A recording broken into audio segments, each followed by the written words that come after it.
Guys, it's Lex, and today's another replay, DB replay. So it's my friend AC2, and he's still on the Gravekeepers list, and it's not very high rated matches. They're both 500 rating, but it's pretty high. Um, and yeah, this time SC2 is playing against Chaos Fairies, and yeah, so the opponent attacks the spy with the Shining Anja, which gets him the Gravekeeper Descendant. Um, and yeah, but the opponent chooses to Caius over the Descendant, so it's a pretty good trade. So now let's see how it goes. Um, so yeah, AC2 has the second Descendant in hand, so he uses this effect to clear the Caius. Your opponent is forced to use the Torrential Tribute. So that's a pretty good trade. So now they're pretty even on card advantage. The opponent goes for the Arc and miss. And it's sad he just milled this Heavy Storm because it's always alive against Gravekeepers. So yeah, it gets Deep Prison too.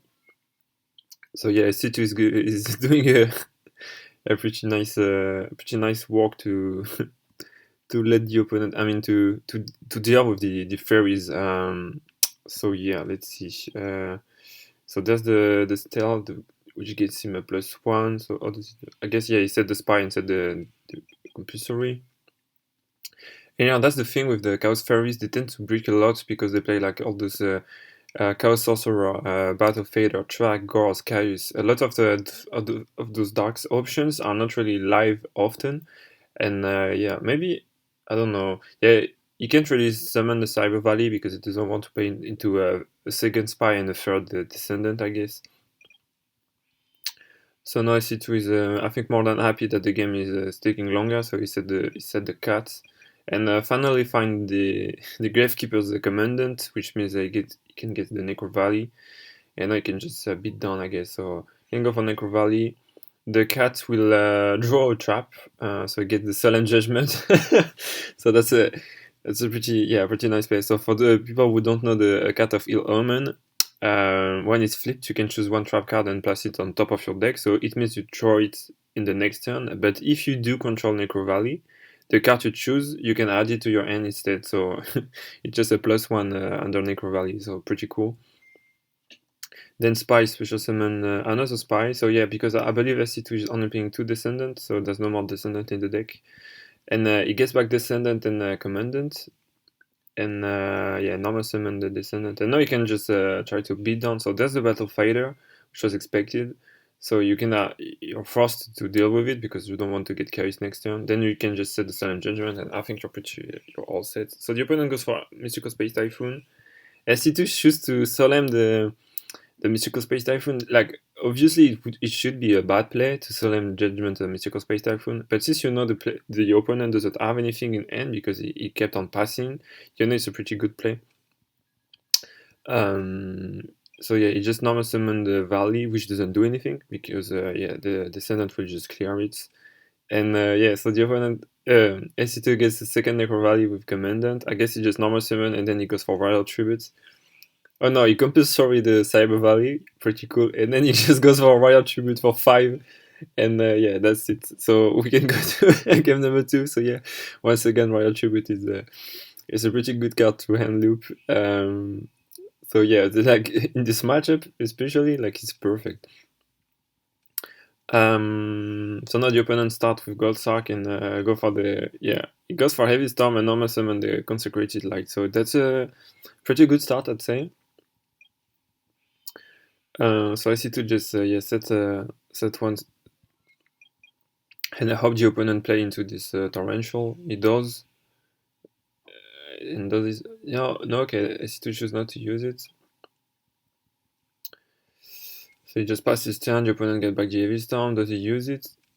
He does. So I think maybe SC2 should have used Torrential Tribute on Shining Angel just to get rid of Consecrated Light and play around the Heavy Storm. But yeah, I don't know. I mean, it's also a way to bait out the Heavy Storm, so now you know Necro Valley is live, but again, with this Consecrated Light, I don't really know how you can get rid of it. Yeah, so the opponent just clears with the Arc and missed again, so that's pretty unfortunate for them. And attacks with Shining Angel. Oh! I see. Okay. So now AC2 can just activate Necro Valley, set the Varus, and set Gravekeepers descendants. So now the descendant is at 2k because of Necro Valley, which means they've now works. Now that's pretty cool. Like this Gravekeepers, the more I see the replays, the cooler it looks. So I'm definitely gonna try this one. So this opponent goes for the arc. It works. Try to go for mind control, and I don't know why C2 didn't chain the Varus. So it gets hit by the Arc and Shining Angel, and then get back the Gravekeeper Descendant. So first, I don't know why IC2 didn't chain deck dev on the Arc activation, and second, I don't know why the opponent choose to go for Mind Control if you don't have Necro Valley or a tuner to go on par with it. So then IC2 can just set the Spy. The opponent goes for Mystical Space Typhoon. IC2 goes for Solemn Judgment. Okay. I don't really know what he's doing. So the opponent miss second time with the Arc. Attacks everything. I don't know why AC2 is not using the virus. Then attack into the spy, but spy effect doesn't work. But you could have special summon. No, no, yeah, there's no target because the commandant attack is too high. And now AC2 just stop deck the morphing jar, so I guess he set the cell and morphing jar and hope for the best.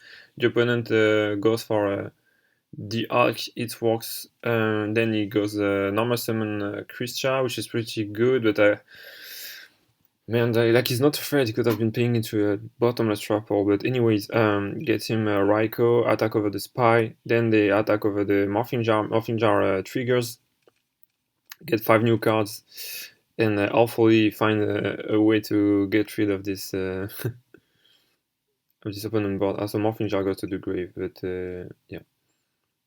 Oh, he found Book of Moon for Consecrated Light. I guess that's an out. So I guess Necro Valley, set 2 cards, and then it goes for Wild Attributes, and loop for 4.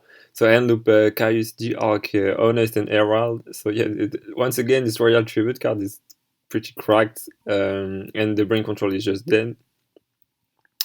So let's see how it goes, because now you have 1 G Prison and 1 Book of Moon. Maybe he goes for Steel. You can have to. Yeah, he goes for Steel, get Gravekeeper's Spy back, and Gravekeeper's Commandant. Then you just set the Spy, I guess. Oh no, you can normal summon Commandant to run over the Consecrated Light. Yeah, pretty cool. So you can clear. But again, there's the Brain Control.